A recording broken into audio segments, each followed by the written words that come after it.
So, to all of my witches out there, I have a message, or rather, a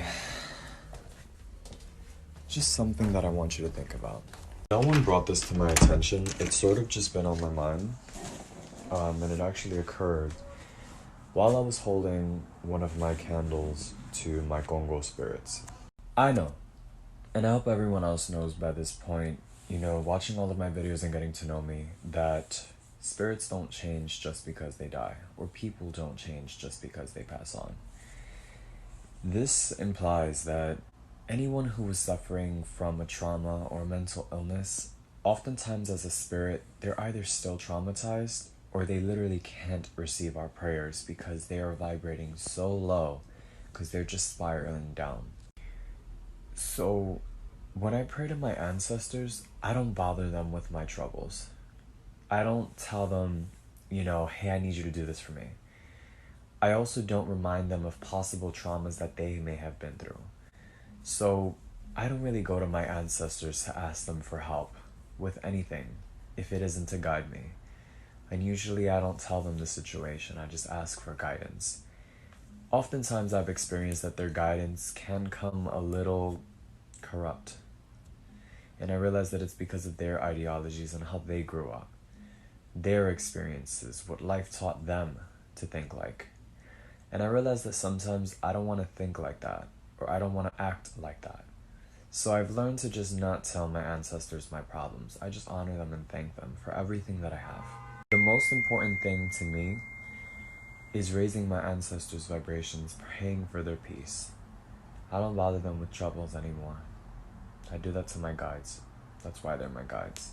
I also do that to my loa.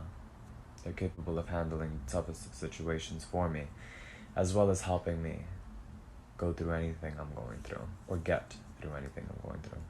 Now, regarding some spirit guides, I want you guys to consider also, there's a reason why I don't unleash or hex willingly, that a lot of non-believers would love to think that us as witches, this is all we do, is hex day and night. In all reality, my Congo spirits remember what it was like to be a slave, remember what it was like to be hurt, or, in danger, or sick and ill. Most of our spirit guides do. Most of our ancestors do. So there's not an evil spirit out there that doesn't want to be liberated from that pain. So to send even my Congo, or even one of my ancestors, or even one of my guides, or muerto to somebody, I wouldn't be hurting myself because I would be hurting myself because I'm not healing the trauma that's causing me to do that. But I'm also hurting another person, and I'm also hurting a spirit by allowing that spirit to continue to be in misery and suffering. If I want to fuck somebody up, I don't turn to my spirit guides and I don't turn to my ancestors at all. We have our loa for that. And personally, it's just something that I want everyone to consider. If you're going to be about that life, go ahead. I'm not judging anyone, and I'm not telling you not to be that way. But I am telling you to be a witch responsibly. Because the fault falls on you, ultimately. And I'm talking about your guides, your ancestors. You're hurting yourself, not the other person. You're ultimately also hurting your ancestors. You're hurting any other living being. Loa, not all of them have lived. And actually some of them vibrate high by doing shit like that for us. It's the reality of how things are. I've learned to accept it. But I don't trouble my ancestors or my guides with that kind of shit. Personally, luckily, I don't have to. For what my ancestors had to endure, and for what all Tainos and Congos and Africans and all West Africans had to endure, I don't want to put anybody through that kind of behavior.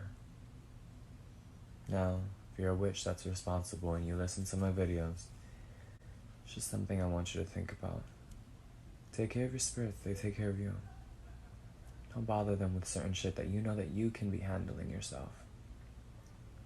And if you don't really like somebody, fuck them up. Physically. Most of us that are witches come from the hood. We know how to fight, or at least learn to. And for those that need an eye for how to work all of these systems together as we do in Espiritismo and in the 21 divisions, I'll give you a great scheme of how I do it. To the pantheon, at the very bottom or at the very base, is our ancestors. You honor them. You don't bother them with life. You just honor them. You remember them. You ask them for guidance and for help if you have already elevated them or if you are elevating them. Otherwise, don't bother them. The gods, yeah, you bother them. You go to life to them. Anything that you're going through in life, you put at the foot of the altar. To them, you always ask for guidance, your spirit guidance. If you need a spell, yeah, you go to them. That's your school, that's your meditation, that's your peace.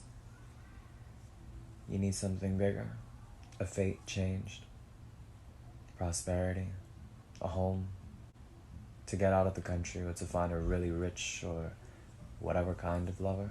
You go to your loa, the big things, the miracles in life. Which includes, of course, if you want to get over an illness or perhaps find your meaning in life, you go to them. God, similar to the ancestors, you just honor God. You thank God for everything that you have. You don't complain, because ultimately He knows everything. So you worship God, you thank God. And that's exactly how I work all of this. So if you're wondering what's everything for, that's how it's done. At least, in my opinion.